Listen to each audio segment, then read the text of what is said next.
This is Coyote News.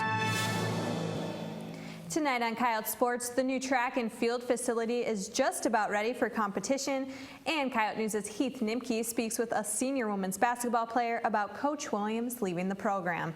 I'm Kayla Dorhout.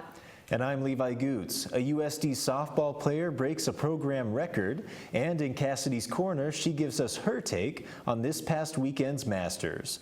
First, the headlines. Crystal? Tonight marks the end of the legendary career of Kobe Bryant. He played all 20 NBA seasons with the Lakers after entering the draft right out of high school. Bryant has won 5 titles, 1 MVP, 2 NBA Final MVPs, and is an 18-time All-Star. Bryant is also 3rd in all-time in scoring. Bryant plays his last career game tonight against the Utah Jazz. The Golden State Warriors host the Memphis Grizzlies tonight with NBA history on the line.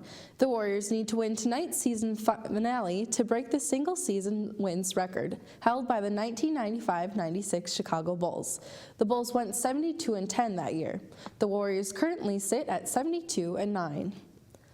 Over the weekend, former New Orleans Saints defense lineman Will Smith was murdered after getting into a fender bender. Today's coroner results indicate that Smith was shot 8 times and many of the bullets struck vital organs. Cardell Hayes, the man involved in the car accident, has been booked with second-degree murder, but charges are still pending. And those are your headlines. Earlier in the newscast, we told you about women's basketball coach Amy Williams heading to Nebraska. Coyote News' Heath Nimke is live in the Muck with senior Kelly Stewart to talk about Williams' departure. Heath. Head coach Amy Williams is heading down south to Nebraska, that is. I'm joined here with former basketball player Kelly Stewart to talk about it. Thanks for joining us today. What was the team's reaction when they heard she was leaving?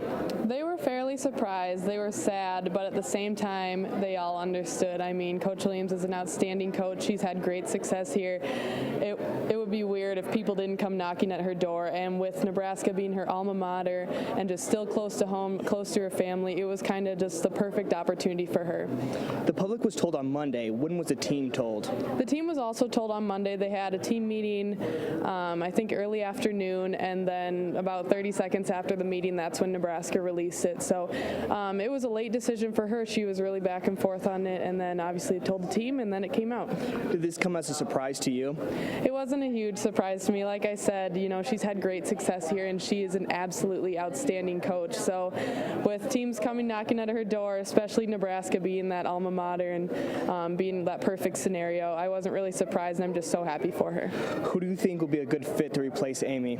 You know, those are some big shoes to fill. She's just so awesome, but I have no doubt that the athletic department will find the right hire and find a person that will continue her success.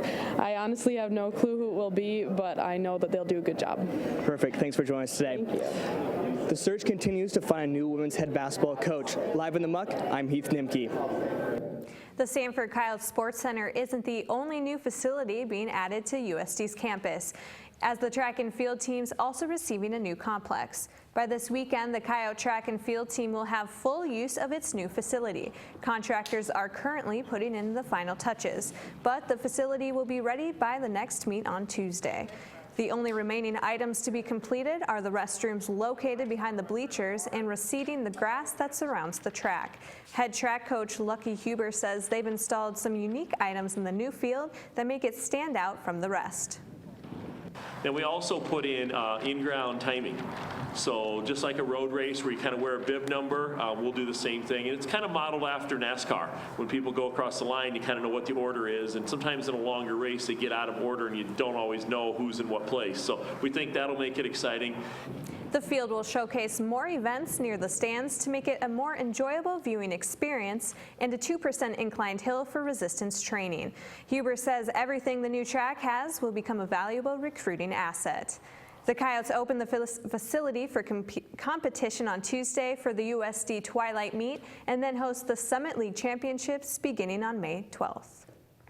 USD senior first baseman Yvonne Minogue became the new Coyotes all-time hits leader after hitting a double in the 5th inning in yesterday's game against Kansas City. Minogue's double gave her 243 career hits, surpassing Julie McReynolds' record held since 2003. The Coyotes dropped the first game against Kansas City 10-1, but won the second game on a walk-off double by Katie Cochran of the bottom of the 8th inning to earn the series split. The Coyotes are off this weekend, but will return to action next Tuesday as they travel to Ames to take on Iowa State in a doubleheader. USD's tennis team had a heartbreaker to Omaha yesterday, losing 4-3 at the Miracle Hills Tennis Center. The loss drops the Coyotes to 8-10 overall and 1-1 in Summit League. Head coach Brett Barnett says they played well in spurts, but didn't play with the intensity needed to win a close match. The Coyotes continue Summit League play against IUPUI Friday in Vermilion.